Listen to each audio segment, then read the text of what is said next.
Salut YouTube, j'espère que vous allez bien. Moi ça va. Aujourd'hui je vais vous raconter comment je me suis retrouvée en plein hiver à moitié nue et à 16 ans alors que je buvais pas, je ne fumais pas, je ne faisais rien d'illégal. C'est parti.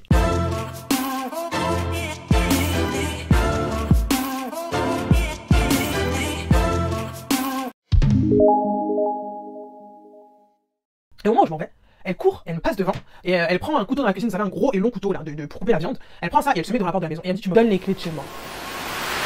Je dis, les clés de chez toi? J'ai pas les clés de chez toi. Elle me dit, tu me donnes les clés de chez moi, je pars pas avec mes clés. Et donc je lui dis, j'ai pas les clés, parce qu'effectivement, j'avais pas les clés. Et elle me dit, je te laisserai pas partir avec mes clés, tu me donnes les clés de chez moi, tu me donnes les clés de chez moi. Je lui dis, ah bon, tu me mets un couteau sous la gorge? Bah vas-y. Bah vas-y, tranche-moi la gorge si tu veux, je te dis j'ai pas tes clés, donc si t'as quelque chose à faire, fais-le. Fais pas du cinéma avec le couteau, si t'as quelque chose à faire, fais-le, moi je te dis j'ai pas tes clés. Elle me dit bah tu vas me chercher les clés. Je lui dis je vais nulle part, j'ai pas tes clés, c'est tout, tu veux tes clés, tu vas les chercher. Mais à partir de ce moment-là en fait, dans ma tête ça fait comme un déclic. Et je me dis le respect c'est fini en fait. J'ai un certain respect pour les gens, mais quand tu dépasses vraiment trop les bornes, ben moi j'arrête en fait. C'est comme si j'appuie sur le bouton off. Stop. J'ai atteint mon seuil d'acceptation. Mes épaules sont assez lourdes, c'est bon, stop. Tu ne me respectes pas, donc ça suffit en fait. Donc je dis non, je vais pas chercher tes clés, tu veux tes clés, tu vas les chercher toute seule. Laisse-moi passer, je sors. Et elle reste là avec son couteau, elle me colle sous la gorge et elle me dit non, tu sortiras pas avec mes clés. Je dis en plus tu colles ton couteau à ma gorge, donc je fais exprès de dire ce qui se passe parce que je me souviens que dans ma main il y a mon téléphone dont il y a une conversation en cours quoi. Et je lui dis en plus tu colles ton couteau sous ma gorge, c'est bien. Mais en tout cas, j'irai pas chercher tes clés, je les ai pas. Et je sais pas, elle me pousse et elle appuie avec le couteau sous ma gorge vraiment de plus en plus fort pour me faire comprendre que je blague pas quoi. Donc je tiens quand même un minimum à ma vie. Je vous avoue que je vais pas faire la warrior, je tiens quand même à ma vie. Donc je me retourne, je vais dans la chambre, je trouve les clés par terre et je lui donne ses clés dans les mains. Je lui dis voilà, tiens tes clés. Et je me barre. Et je lui dis par contre, comme tu m'as menacé avec un couteau là, je vais au commissariat tout de suite. Donc à plus tard. Elle me dit d'accord, le commissariat, je m'en fous, machin. Je lui dis oui, ok, bon, on verra ça. Tu t'en fous, on verra ça. Donc, c'est comme ça que je me retrouve en pleine nuit d'hiver, donc en plein mois de novembre, à 16 ans, à moitié à poil, parce que comme je vous ai dit, j'ai mis juste un t-shirt, un jogging, j'ai pas de sous-vêtements. Même mes amis avec qui j'étais en cours, ils vivaient pas dans ma ville. Donc vraiment, je savais vraiment pas où aller. Et je reprends mon téléphone, je le mets sur mon oreille, j'ai mon copain, j'entends qu'il court, etc., etc. Il me dit « T'inquiète, j'arrive !» J'ai entendu ce qui s'est passé, « T'inquiète, j'arrive !» Mais il était en train de courir dans la rue. Il vivait à peut-être 4 arrêts de train de chez moi.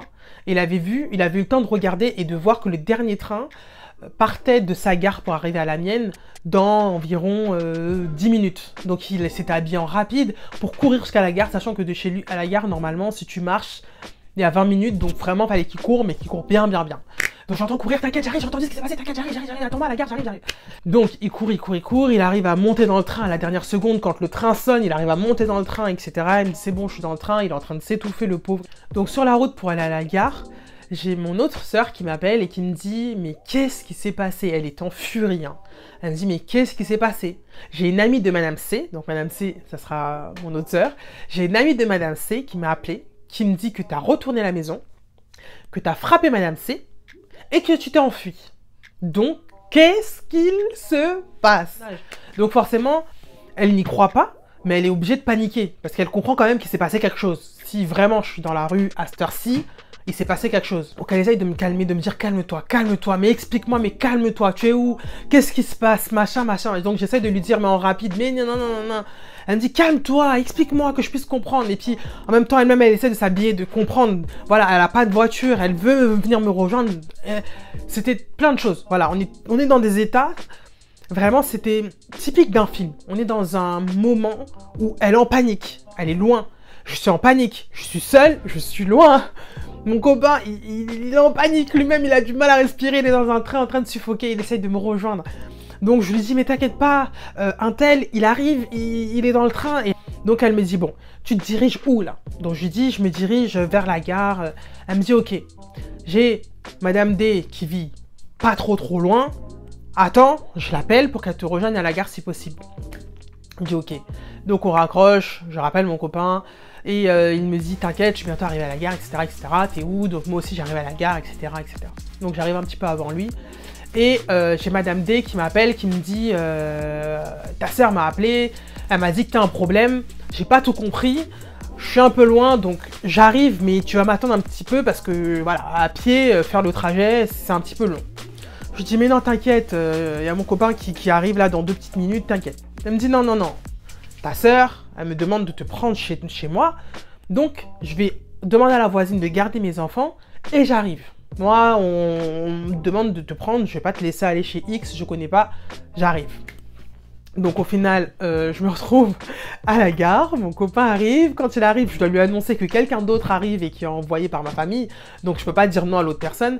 Donc au final, tu es venu pour rien, il n'y a plus de train en retour, il sera obligé de prendre un bus de nuit pour rentrer chez lui.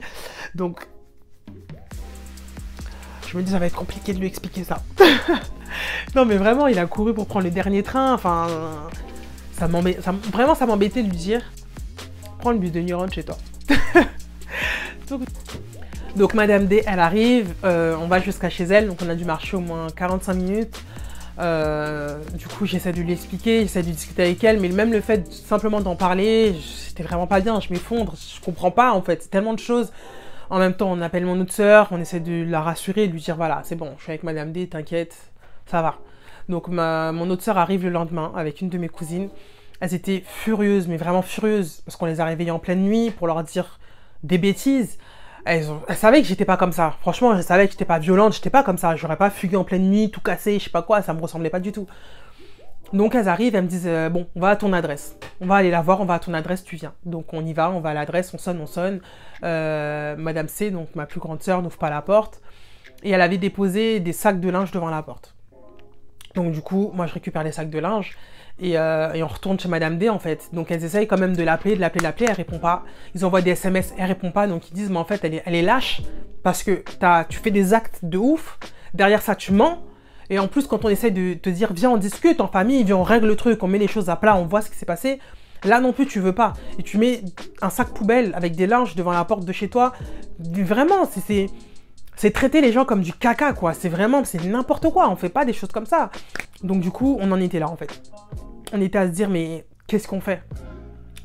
Et un matin, ma famille, donc une de mes tantes, ma cousine qui s'était rendue sur place avec ma deuxième sœur, appelle Madame D, très tôt, vers 7h30, 8h, pour lui dire, tu la réveilles, tu lui dis de mettre toutes ses affaires dans le sac poubelle qu'on lui avait remis, donc le sac poubelle que ma plus grande sœur m'avait remis, quoi. Et tu l'emmènes au commissariat le plus proche et tu la laisses là-bas. Donc Madame D me réveille et me dit ta famille m'a appelé, tu dois mettre tes affaires dans le sac poubelle, je dois t'emmener dans le commissariat le plus proche et te laisser là-bas. Tête dans les nuages, je me réveille et je dis quoi? Tu dis quoi? Vraiment, c'était ça. Ma réaction, c'était ça. Mais je comprends pas. Mais pourquoi? Je lui dis, mais qu'est-ce que j'ai fait? J'ai fait quelque chose. Elle me dit non. Elle me dit, mais moi, je suis pas d'accord, hein. Mais ils insistent. Je dis, attends. Mais pourquoi? Mais je dis, mais qu'est-ce que je t'ai fait? Elle me dit, mais rien. Elle me dit, je te le dis, là, ça vient pas de moi. Ta famille m'a appelé, il m'oblige à faire ça. À te dire de mettre tes affaires dans un sac et t'emmener dans un commissariat le plus proche et te laisser là-bas. Donc là, je vois rouge. Je me dis, mais là, attendez, c'est une blague, quoi. Là, c'est une blague. C'est pas possible. L'univers, il s'acharne contre moi. Qu'est-ce qui se passe? Donc, j'appelle ma famille. Je dis, c'est quoi le problème? Qu'est-ce qui se passe? Qu'est-ce qu'il y a? J'ai fait quoi? Bah non, t'as rien fait, mais pour que la justice puisse sévir au niveau de ta sœur, il faut qu'il voit ce qu'elle t'a fait. Il faut qu'il soit au courant de ce qu'elle t'a fait. Donc, tu peux pas rester caché chez Madame D. Il faut que tu te présentes à l'État. Donc, va dans un commissariat avec Madame D et avec tes affaires et voilà. Je leur dis, mais attendez, je vais pas rester dans un commissariat avec toutes mes affaires comme ça, enfin, comme une SDF. Non, en fait, toute seule comme ça. Et ils me disent, bah si, c'est ce qu'il faut faire, c'est ce qu'il faut faire. Donc, je le prends vraiment très très mal. Je commence à me mettre dans tous mes états, je m'énerve et puis je me mets à pleurer aussi parce que je me dis, mais attendez, mais tout le monde me laisse tomber en fait. C'est quoi l'histoire en fait? Qu'est-ce qui se passe? Pourquoi on peut pas faire autrement en fait? On peut pas juste faire un courrier, je sais pas, quelque chose. Non, non, non, c'est comme ça qu'il faut faire, c'est comme ça qu'il faut faire. Donc, Madame D me dit, j'ai pas le choix, je suis désolée. Même elle, ça lui faisait hyper mal au cœur, mais elle me dit, j'ai pas le choix. Je suis désolée, ta famille me laisse pas le choix, je suis obligée de faire ça. Donc, je fais mes affaires dans un sac poubelle et on va dans le premier commissariat. Ils nous disent, ah non, non, non, non, non, elle peut pas rester ici, emmenez-la dans l'autre commissariat. Ici, c'est un petit commissariat, non, non, non, non, non, non. Donc, on prend mon sac, on prend le bus, on va dans un autre commissariat, mais c'est humiliant. Je vous le dis, c'est vraiment humiliant de se balader avec un sac poubelle avec ses affaires, c'est... Je pourrais même pas vous dire, mais t'as l'impression d'avoir le regard des gens sur toi et c'est vraiment très dur à vivre. Donc on va dans un autre commissariat, pareil, elle me laisse là et elle s'en va et elle me dit courage, je suis vraiment désolée. Et vraiment ça lui fait de la peine, mais ça lui déchire le cœur. Mais elle me dit voilà, c'est ta famille, je peux pas leur désobéir, donc je suis désolée, au revoir. Et elle part. Et le commissariat, au bout d'un moment, c'était mon tour, il m'appelle, il me dit voilà madame, quelle est la raison de votre venue? Et je leur dis, ben, ma famille m'ont dit de me présenter avec mes affaires parce qu'il s'est passé ça, etc. Et ils me disent, mais il faut aller au tribunal, qui est à telle adresse, mais il faut pas rester là. Nous, on peut rien faire pour vous. Et je leur dis, mais vous pouvez pas m'emmener parce que, je sais pas comment y aller en partant d'ici. Et ils me disent, bah, vous prenez tel bus, tel bus, tel bus, mais non, on peut pas vous emmener. Ok. Donc, je sors avec mon sac. J'avais très, très, très honte. Et j'appelle Madame D, je lui dis, et elle me dit, ah bon, et tout, punaise, j'aurais dû rester avec toi, bon, bah, est-ce que tu veux que je revienne, etc. Je lui dis, bah non, t'as tes enfants, enfin, non, laisse tomber, je vais me débrouiller, je vais prendre des bus, et puis je vais me débrouiller pour aller là où on m'a dit d'aller. Donc, je me débrouille, j'arrive là où on m'a dit d'aller, c'était un très, très grand tribunal, et il y avait beaucoup de monde, donc j'avais très, très honte, j'étais là avec mon sac sur mon épaule, je vous raconte même pas, je ne pourrais même pas vous décrire la sensation, parce qu'en vrai, je pense que ça se décrit même pas, en fait.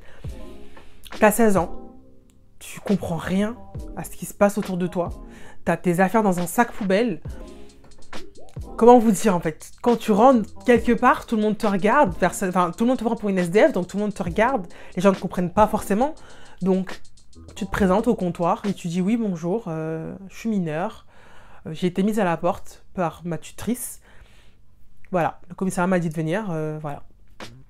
Donc de là, ils m'ont redirigé vers le juge pour enfants. Même pas, c'était vers une assistante sociale, je crois. Ils m'ont redirigé vers une assistante sociale. Et du coup, j'ai attendu 3 heures dans la salle d'attente avec mon sac poubelle à côté de moi et mon téléphone. Et j'ai attendu. Pendant que j'attendais, j'ai ma cousine qui m'achetait souvent des vêtements, etc. dont j'étais vraiment très proche. Elle m'appelle en furie, elle me dit, mais c'est quoi ce bordel? Elle me dit, mais qu'est-ce qui se passe? Je suis en train d'entendre la famille parler, ils commencent à dire que si ça, t'es où? Je lui dis, bah, la famille m'a obligée à aller dans un commissariat, le commissariat m'a renvoyé vers le tribunal, donc là je suis au tribunal, j'attends une assistante sociale, j'attends quelqu'un. Et elle me dit, donne-moi l'adresse, donne-moi ta géolocalisation, j'arrive, il n'y a pas moyen que tu t'ailles je ne sais où, j'arrive. Et elle a pris un taxi. Je crois qu'elle a fait 2 heures en taxi. Donc elle a payé mais une blinde elle a payé. Pour pouvoir venir me rejoindre. Et au moment où elle arrive, je vois 2 dames qui arrivent et qui me disent vous êtes mademoiselle nanana. Je dis oui. Et ils me disent on est mandaté par la juge nanana, vous devez nous suivre. Et ma cousine arrive au même moment. Donc elle dit attendez. Je suis de sa famille, je suis sa cousine, vous voulez l'emmener où là en fait? Et ils disent, on l'emmène en foyer. Et elle dit, mais non, en fait, je suis là, je suis sa cousine, vous inquiétez pas, je vais la prendre chez moi, ça va bien se passer, on va régler le problème, etc. Et ils disent non. En fait, nous, quand on est mandaté par un juge, on a la responsabilité du mineur. Donc, on ne peut pas vous laisser repartir avec le mineur. Si vous seriez arrivé avant nous, on aurait pu vous laisser repartir avec le mineur. Mais là, comme on est arrivé en même temps, bah en fait, on ne peut pas, en fait. Là, on a le mineur devant nous, on ne peut pas laisser quelqu'un d'autre partir avec le mineur, on doit partir avec le mineur. Et ma cousine, elle essaye de débattre, elle essaye de dire mais attendez, je suis de ta famille, je sais pas, je veux vous laisser l'emmener en foyer, alors je suis là en fait, je viens de me taper 2 heures de taxi, j'ai payé une blinde, laissez-moi l'emmener, mais vous inquiétez pas, je ferai tout ce qu'il vous faut, je ferai tous les papiers qu'il faut, mais laissez-moi l'emmener. Et il réexplique calmement, gentiment qu'on aurait bien voulu, mais on ne peut pas. À partir du moment où on a été mandaté, on ne peut plus faire marche arrière en fait. Et à ce moment-là, moi, j'étais en panique. J'étais en panique, je les écoute parler, Et les larmes, elles montent parce que je me dis, mais où est-ce qu'ils vont m'emmener, en fait? Sur le moment, vraiment, c'était la panique totale. Parce que je me suis dit, mais non, en fait, je vais pas aller en foyer, en fait. C'est pas possible. Et je les écoute, et j'ai espoir que ma cousine, elle puisse réussir, en fait, à m'emmener avec elle. Et ils expliquent vraiment, on est vraiment désolé, mais c'est pas possible. C'est pas possible. C'est à contre-cœur, hein, mais c'est pas possible. Donc oui, là je comprends que je vais pas avoir le choix. Les deux dames, elles me disent, voilà, mademoiselle, veuillez nous suivre. Et j'ai pas le choix. Ma cousine, elle est désolée. Je lui dis, mais t'as pas à être désolée, en fait. Là, t'as fait ton maximum. Tu pouvais pas faire plus. Donc, il y avait que les larmes. Il y avait même plus de mots, il y avait que les larmes. On se regarde et elle m'accompagne jusqu'à la voiture et avec les larmes, il n'y avait pas de mots à dire. Juste, à plus tard, à bientôt. On savait même pas quoi se dire en vrai. Donc je monte dans la voiture, on a peut-être roulé 1h30, 2h. Et quand on arrive, je vois, on va dire, un établissement, mais au plein milieu des champs. Dans une ville que je connais pas, parce que quand je demande le nom, le nom ne me dit rien. Donc je vois des champs à droite, des champs à gauche, des champs derrière, des champs dehors. Je me dis, mais attendez, on est où là? Mais vraiment, j'étais... Je suis une meuf de la ville, moi. Donc vraiment, c'était compliqué et ça m'a fait encore plus flipper. C'est pas ce qui m'arrive. Et je me suis effondrée. Je me suis mise sur le lit, mais je me suis effondrée. Je me suis dit, mais c'est pas possible, quoi. On va venir me chercher, là. On va pas me laisser là. Donc cette année-là, j'ai fait Noël, jour de l'an et mon anniversaire, comme je suis née en début janvier, enfermée au foyer. J'avais pas le droit d'aller en famille, ni le week-end, ni pour les petites vacances. Ça a été vraiment, vraiment, vraiment très dur. J'ai eu un mois aussi où j'ai pas été en cours parce que j'avais pas mes livres de cours, c'était resté chez elle et elle voulait pas me les rendre, on va savoir pourquoi. Donc du coup, j'ai eu un mois où j'ai pas eu cours. C'était bien sans être bien parce que du coup, les autres avaient cours. Et puis de toute façon, je connaissais personne, j'étais très timide, je n'osais pas aller vers les gens. J'étais toujours fourrée dans mon téléphone à parler avec mon copain. Donc c'était déconcertant. Tu peux pas avoir ta famille, tu peux avoir ton copain. Tu peux même pas sortir faire un tour. Plus je grandis et plus je me rends compte que chaque famille a son histoire. Et malheureusement, pour certaines personnes, les amitiés valent beaucoup plus que le lien du sang. Et dans mon cas, c'était ça. Donc voilà comment j'ai atterri en foyer.